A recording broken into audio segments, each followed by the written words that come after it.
अतिदुर्गम भागामध्ये आता जर आजारी पडल्यावरती औषधं ही ड्रोनने पाठवण्याची व्यवस्था महाराष्ट्र सरकारने राज्याचे यशस्वी आणि लोकप्रिय मुख्यमंत्री देवेंद्रजींनी पहिल्यांदा सुरुवात केली आहे। म्हणजे माझ्या पाड्यावरची कुठली ताई किंवा माझा कुठला भाऊ जर आजारी असेल आणि जर पावसामुळे किंवा आणखी इतर कारणांमुळे हॉस्पिटलला पोहोचू शकत नसेल तर त्या ठिकाणी औषधं सुद्धा पोहोचवण्याची जी व्यवस्था आहे ती ड्रोनच्या मार्फत त्या ठिकाणी सुरू झाली आहे।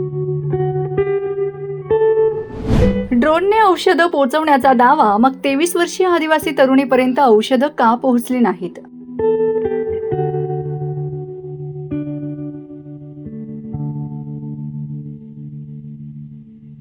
ड्रोन आकाशात उडण्यापेक्षा आधी विकास जमिनीवर दिसायला हवा। कारण एका 23 वर्षीय तरुणीचा जीव घोषणांनी नाही तर वेळेवर उपचार मिळाल्याने वाचला असता। चित्रा वाघ यांच्या दाव्यानंतर दुसऱ्याच दिवशी समोर आले धक्कादायक वास्तव। रस्ता नसल्याने बांबूच्या झोळीतून प्रवास, उपचाराला विलंब आणि तरुणीचा मृत्यू। अतिदुर्गम भागात रस्ते नसतील तर आजारी नागरिकांपर्यंत ड्रोनच्या माध्यमातून औषधे पोहोचवली जातील असा दावा खांडबारा परिसराच्या पाहणी दरम्यान चित्रा वाघ यांनी माध्यमांशी बोलताना केला होता। मात्र या दाव्याच्या पार्श्वभूमीवर समोर आलेली 23 वर्षीय आदिवासी तरुणीच्या मृत्यूची घटना आता या व्यवस्थेवरच गंभीर प्रश्न उपस्थित करत आहे। धडगाव तालुक्यातील अतिदुर्गम भागात रस्ता नसल्याने आजारी 23 वर्षीय आदिवासी तरुणीला उपचारासाठी बांबूची झोळी करून न्यावे लागले। रुग्णालयापर्यंत पोहोचण्यात झालेल्या विलंबामुळे वेळेवर उपचार मिळाले नाहीत आणि तिचा दुर्दैवी मृत्यू झाला। रस्ता आणि संपर्क सुविधांच्या अभावामुळे उपचार मिळण्यास विलंब झाल्याचे वृत्त समोर आले आहे।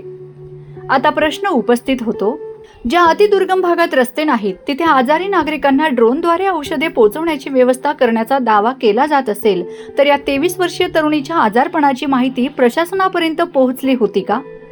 पोहोचली असेल तर औषधांची मदत तिच्यापर्यंत का पोहोचली नाही? आणि जर माहितीच पोहोचली नसेल तर अतिदुर्गम भागातील रुग्ण शोधण्यासाठी किंवा त्यांच्यापर्यंत आरोग्य सेवा पोहोचवण्यासाठी यंत्रणा नेमकी कुठे आहे? एका बाजूला ड्रोनच्या माध्यमातून औषधे पोहोचवण्यासारख्या आधुनिक तंत्रज्ञानाच्या घोषणा आणि दुसऱ्या बाजूला प्रत्यक्षात रुग्णाला बांबूच्या झोळीतून घेऊन जाण्याची वेळ, हा विरोधाभास नक्कीच गंभीर आहे। ड्रोनने औषधं पोहोचवण्याची कल्पना निश्चितच स्वागतार्ह आहे, पण औषध पोहोचण्यापूर्वी रुग्ण जिवंत राहणेही तितकेच महत्त्वाचे आहे। रस्ता नसल्याने रुग्णवाहिका पोहोचत नाही, संपर्क व्यवस्था नसल्याने मदत मागता येत नाही आणि उपचारासाठी रुग्णाला झोळीतून पायपीट करावी लागते। अशा परिस्थितीत केवळ आधुनिक तंत्रज्ञानाच्या घोषणा करून अतिदुर्गम भागातील आरोग्य व्यवस्था सक्षम झाल्याचे कसे म्हणता येईल? चित्रा वाघ यांनी खांडबारा परिसरात विकास कामे आणि अतिदुर्गम भागातील आरोग्य सेवेबाबत आशावादी चित्र मांडले। मात्र त्याच आदिवासी पट्ट्यात एका तरुणीला उपचारासाठी बांबूच्या झोळीचा आधार घ्यावा लागला आणि उपचाराला विलंब झाल्याने तिचा जीव गेला। मग ड्रोन कुठे आहेत? ड्रोनद्वारे औषधं पोहोचवण्याची यंत्रणा नेमकी कुठे सुरू आहे? या तरुणीपर्यंत ती सेवा का पोहोचली नाही?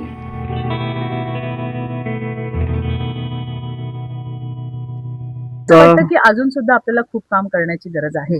त्यामुळे रस्ते असतील किंवा इतर इन्फ्रास्ट्रक्चर, हा जो भाग आहे हा अतिदुर्गम मध्ये येतोय। मी इथे स्वतः 4 दिवस अक्कलकुवा आणि धडगाव सारख्या तालुक्यांमध्ये त्या ठिकाणी मी राहिली आहे। मी बघितलंय की कशा पद्धतीने अजून आपल्याला सुधारणा करणं गरजेचं आहे। परंतु मला तुमच्या माध्यमातून लोकांना हेही सांगायचं आहे की अतिदुर्गम भागामध्ये आता जर आजारी पडल्यावरती औषधं ही ड्रोनने पाठवण्याची व्यवस्था महाराष्ट्र सरकारने राज्याचे यशस्वी आणि लोकप्रिय मुख्यमंत्री देवेंद्रजींनी पहिल्यांदा सुरुवात केली आहे। म्हणजे माझ्या पाड्यावरची कुठली ताई किंवा माझा कुठला भाऊ जर आजारी असेल आणि जर पावसामुळे किंवा आणखी इतर कारणांमुळे हॉस्पिटलला पोहोचू शकत नसेल तर त्या ठिकाणी औषधं सुद्धा पोहोचवण्याची जी व्यवस्था आहे ती ड्रोनच्या मार्फत त्या ठिकाणी सुरू झाली आहे। त्यामुळे शासनाचा प्रयत्न आहे की सगळ्यांना मुख्य धारेमध्ये आणणं आणि सगळ्या सुविधा त्या लोकांपर्यंत पोहोचवणं। नमस्कार, मी दिलीप पाडवी, गाव वेहगी येथील रहिवासी आम्ही सर्व।